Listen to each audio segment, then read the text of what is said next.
Last class में हमने algae के क्लासेस के बारे में डिस्कस किया था। आज हम उसी से आगे हर क्लास में कुछ इम्पॉर्टेंट पॉइंट्स हैं उनको डिस्कस करेंगे। तो सबसे पहले हम बात कर लेते हैं ब्राउन एल्गी की। तो ब्राउन एल्गी में सबसे पहला पॉइंट क्या आता है, लार्जेस्ट ब्राउन एल्गी कौन है? तो लार्जेस्ट ब्राउन एल्गी है मैक्रोसिस्टिस। सेकंड आता है पोस्टेल्सिया, एक ब्राउन एल्गी है, इसको कॉमनली सी पाम कहा जाता है। थर्ड पॉइंट आता है एनसाइक्लोनीमा, इसको कॉमनली आइस ब्लूम कहते हैं। क्यों कहते हैं, इसका रीजन क्या है? Because it grows on marine ice, क्योंकि ये मेराइन आइस के ऊपर ग्रो करता है। बेटा ब्लूम वर्ड का मीनिंग क्या होता है मैं आपको बता देती हूँ। अगर कोई भी ऑर्गेनिज्म एक्सेसिव ग्रोथ करता है, क्या करता है? एक्सेसिव ग्रोथ, उसको हम कहते हैं ब्लूम। जैसे हमने कहा एल्गल ब्लूम, ठीक है, डाई एटम्स ने अपना ब्लूम बना लिया। तो ब्लूम का मतलब होता है कि वो ऑर्गेनिज्म एक्सेसिव ग्रोथ शो कर रहे हैं। नेक्स्ट इसमें एग्जांपल आता है आपका सार्गेसम का। सार्गेसम जो है इसको हम कॉमनली गल्फ वीड कहते हैं। क्यों कहते हैं इसको हम gulf weed? Because it is free floating algae, freely float करता है, ठीक है। और जो नॉर्थ अटलांटिक ओशन है इसको हम सार्गेसम की ग्रोथ की वजह से सारगैसो सी भी कहते हैं। क्या कहते हैं? सारगैसो सी। ये चीज ध्यान रखना, नॉर्थ अटलांटिक ओशन को कॉमनली क्या कहा जाता है? सारगैसो सी कहा जाता है, ठीक है। नेक्स्ट इसमें एग्जांपल आता है लैमिनेरिया का। तो लैमिनेरिया को हम डेविल्स एप्रीन भी कहते हैं। मेन पॉइंट एक बार दोबारा से क्विक रिवीजन ले लेते हैं। सार्गेसम को गल्फ वीड कहा जाता है because it is a free floating algae. इसी को नॉर्थ अटलांटिक ओशन को इसी के नाम पे सार्गेसो सी कहा जाता है। Laminaria is also called devil's apron. Similarly एनसाइक्लोनीमा इज कॉल्ड आइस ब्लूम, ठीक है। तो ये कुछ कॉमन एग्जाम्पल थे। अब नेक्स्ट पॉइंट इसमें आता है कि अगर हम ब्राउन एल्गी की बात करें तो ब्राउन एल्गी के प्रोटोप्लास्ट कंटेंट की अगर हम बात करें तो इट्स प्रोटोप्लास्ट कंटेन, प्रोटोप्लास्ट किसी कहते हैं बेटा? किसी भी सेल में सेल वॉल को हटा करके जितना भी कंटेंट आता है उसको हम कहते हैं प्रोटोप्लाज्म। तो ये किसी भी सेल का लिविंग कंटेंट होता है। तो इसके प्रोटोप्लाज्मिक कंटेंट में आपको क्या देखने को मिलेगा? क्योंकि ये एक प्लांट है तो प्लास्टिड्स आपको देखने को मिलेंगे। प्लांट्स की तरह इनके अंदर भी सेंट्रली लोकेटेड वैक्यूल होता है। सेंट्रली लोकेटेड वैक्यूल आपको देखने को मिलेगा, साथ में न्यूक्लियस भी प्रेजेंट होता है। तो ये कॉमन फीचर है जो किसी भी प्लांट सेल में होते हैं। तो इनके अंदर भी वही फीचर्स जो स्पेशलाइज फीचर होते हैं प्लांट सेल के, कि प्लास्टिड सिर्फ किस में होता है? प्लांट्स में होता है। प्लांट सेल में सेंट्रली लोकेटेड वैक्यूल होता है। तो ये सब इनके केस में भी है। अब हम आते हैं आपकी एल्गी की, ब्राउन एल्गी की प्लांट बॉडी को लेकर के। ये इसका इंपॉर्टेंट पॉइंट है कि इनकी प्लांट बॉडी कैसी होती है। तो जैसा कि हमने एनसीईआरटी में पहले डिस्कस भी कर चुके हैं हम लोग कि इनकी जो प्लांट बॉडी है it is divided into 3 part, that is hold fast, stipe and fruit. इनकी जो बॉडी है उसको हम 3 पार्ट्स में डिवाइड करते हैं। हमने पहले एनसीईआरटी के डायग्राम्स में इसको देखा भी है। क्या क्या पार्ट है? Hold fast, stipe and fruit. ये इसका फ्रंट पार्ट है, ये इसका फोटोसिंथेटिक पार्ट होता है, ये स्टाइप है, और ये नीचे का जो पार्ट है it is called hold fast, ठीक है। तो ये चीज आप ध्यान रखना, होल्ड फास्ट है, स्टाइप है एंड फ्रोंड है, ठीक है। तो इसमें मैं आपको बता देती हूँ, होल्ड फास्ट जो है ना इसका फंक्शन क्या होता है? जैसे प्लांट्स में रूट्स का फंक्शन होता है ना कि रूट प्लांट की बॉडी को सबस्ट्रेटम से कनेक्ट करते हैं। सिमिलरली जो इनका होल्ड फास्ट होता है it also help in attachment of plant body, attachment of plant body to the substratum, to the substratum, that means जो होल्ड फास्ट पार्ट होता है ये इनकी प्लांट बॉडी को सबस्ट्रेटम से कनेक्ट कराता है। स्टाइप किसकी तरह बिहेव करता है, जैसे प्लांट की जो स्टॉक होती है उसकी तरह बिहेव करता है। इसका काम क्या होता है, होल्ड फास्ट को फ्रोंड से कनेक्ट करना। और जो फ्रोंड पार्ट है इसका, it is leaf like photosynthetic part of the brown algae. ये इसका फोटोसिंथेटिक ऑर्गन है, इंपॉर्टेंट पॉइंट है। लीफ लाइक फोटोसिंथेटिक ऑर्गन है जो फोटोसिंथेसिस करेगा।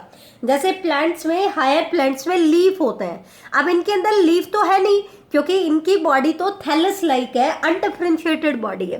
तो लीफ की तरह का जो फोटोसिंथेटिक ऑर्गन इनके पास है उसको हम क्या कहते हैं बेटा, फ्रोंड कहते हैं। ठीक है, एक चीज और ध्यान रखना, इसका ये एक इम्पॉर्टेंट पॉइंट आता है कि इनके केस में सेंट्रियोल की अगर हम बात करें ना, तो इनका सेंट्रियोल पैटर्नल इनहेरिटेंस शो करता है। क्या शो करता है, पैटर्नल इनहेरिटेंस शो करता है। और this character is universal in the brown algae. आपको सभी ब्राउन एल्गी में देखने को मिलेगा, ये कैरेक्टर इनका यूनिवर्सल है कि इनका जो सेंट्रियोल होता है वो पैटर्नल इनहेरिटेंस शो करता है। क्या शो करता है, पैटर्नल इनहेरिटेंस। अब अगर हम हैबिटेट की और बॉडी फॉर्म की बात करें तो ध्यान से देखना, एक वर्ड कई बार पूछ लेते हैं कि फ्री फ्लोटिंग ब्राउन एल्गी कौन है। एक ऐसा ब्राउन एल्गी, क्योंकि वैसे तो क्यों कह रहे हैं हम फ्री फ्लोटिंग ब्राउन एल्गी, क्योंकि वैसे तो हमने कहा है कि इनकी बॉडी में होल्ड फास्ट होता है। अब अगर होल्ड फास्ट होता है तो इनकी बॉडी तो सबस्ट्रेटम से कनेक्ट होनी चाहिए, लेकिन कुछ एल्गी ऐसे हैं, एक एग्जांपल मैं आपको बताऊंगी, जो एल्गी फ्री फ्लोटिंग है, सरफेस के ऊपर फ्लोट करता है, और वो कौन सा है, सार्गेसम। तो ये एक इंपॉर्टेंट पॉइंट बन जाता है, फ्री फ्लोटिंग ब्राउन एल्गी कौन सा है, सार्गेसम। इसी तरीके से एक वर्ड आता है फिलामेंटस ब्रांच्ड ब्राउन एल्गी कौन सा है, मतलब एक ऐसा ब्राउन एल्गी जो लॉन्ग थ्रेड लाइक है और साथ में ब्रांचिंग शो करता है। जैसे ग्रीन एल्गी में हमने यूलोथ्रिक्स एंड स्पाइरोगाइरा को पढ़ा था, वो भी फिलामेंटस थे लेकिन अनब्रांच थे। ऐसे ही ब्राउन एल्गी में फिलामेंटस लेकिन ब्रांच्ड ब्राउन एल्गी कौन सा है, तो ये है बेटा एक्टोकार्पस। क्या है, एक्टोकार्पस। नेक्स्ट पॉइंट, एक और वर्ड पूछ लेते हैं, एग्जाम्स में पूछा गया है, profusely branched, profusely branched brown algae. ये तो एनसीईआरटी ने भी मेंशन किया है, एक ऐसा ब्राउन एल्गी जिसमें एक्सेसिव ब्रांचिंग होती है, उसको वो कौन सा है, इट इज कॉल्ड कैल्प। और कैल्प में हमने पढ़ा है it can reach up to a height of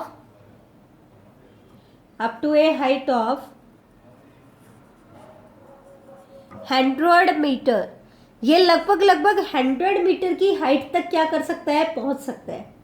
next इसमें कैरेक्टर आता है हैबिटेट को लेकर के कि इनका प्लेस ऑफ लिविंग कैसा है। तो हैबिटेट को लेकर के हम अलग अलग पॉइंट की बात करेंगे।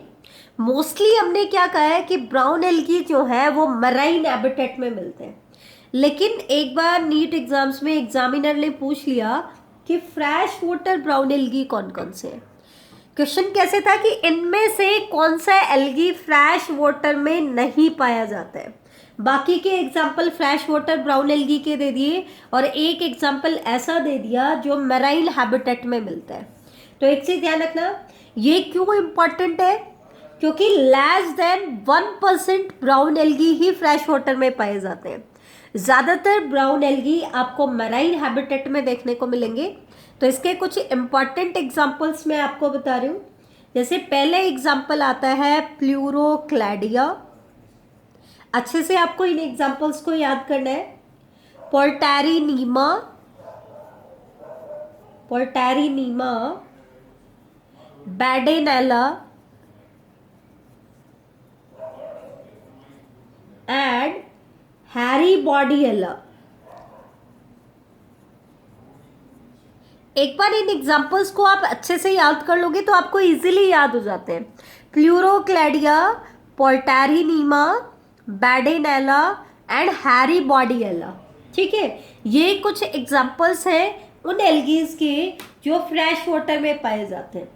अब मैराइन हैबिटेट की बात करें तो मोस्टली जो ब्राउन एल्गी होते हैं वो आपको कूलर सीज में पाए जाते हैं। ठीक है, brown algae are found in cooler seize.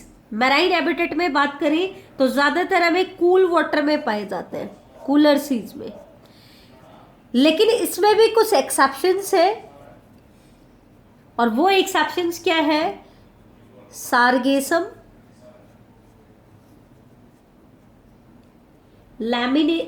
Ectocarpus,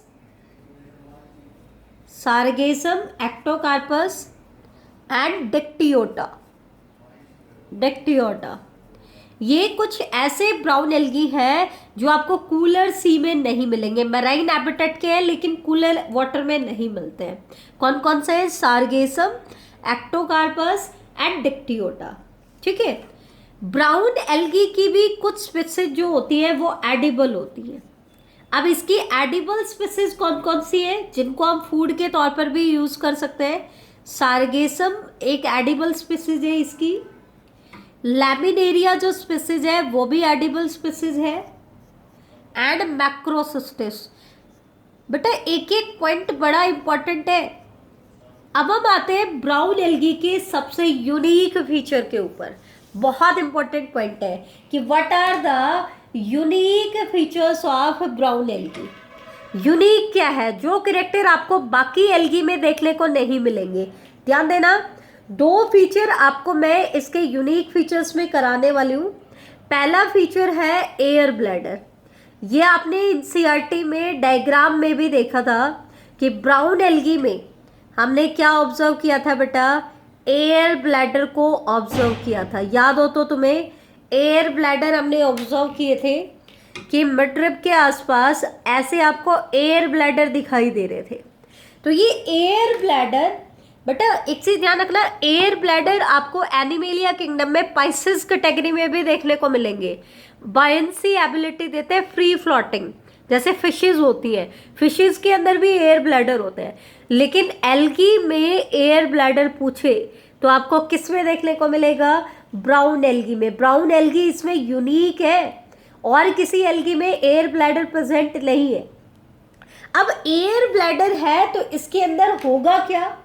it contain a variety of gases. भाई एयर ब्लैडर है तो गैसेज ही फिल्ड अप होंगी, तो it contain a variety of gases. अब गैसेज मतलब एयर फिल्ड अप है, जैसे बैलून के अंदर होती है। तो क्या करेगा? इट प्रोवाइड बायंसी एबिलिटी देगा। बायंसी एबिलिटी दे रहा है, दैट मीन्स किस में हेल्प करेगा? फ्लोटेशन में हेल्प करेगा। Help in flotation. ठीक है, इससे क्या बेनिफिट मिलता है ब्राउन एल्गी का? कि ब्राउन एल्गी का जो फ्रंट पार्ट है, जो फोटोसिंथेटिक पार्ट है, ठीक है, इस फोटोसिंथेटिक पार्ट को एयर ब्लैडर की हेल्प से सरफेस के आसपास रखा जाता है। क्योंकि जैसे जैसे लाइट डीपर लेयर में पेनिट्रेट करती है वो शॉर्टर वेवलेंथ की होती जाती है। सरफेस पे सबसे ज़्यादा लाइट अवेलेबल होती है, ठीक है, तो उस ज़्यादा लाइट को एब्जॉर्ब करने के लिए इसका सरफेस के पास होना बहुत ज़रूरी है। तो इसके फोटोसिंथेटिक पार्ट को नियर द सरफेस किसकी हेल्प से रखा जाएगा? एयर ब्लैडर की हेल्प से। ठीक है, तो ये चीज़ ध्यान रखना। इस क्लास में हम इतना ही डिस्कस करेंगे, इसके आगे हम नेक्स्ट क्लास में डिस्कस करेंगे। थैंक यू बेटा।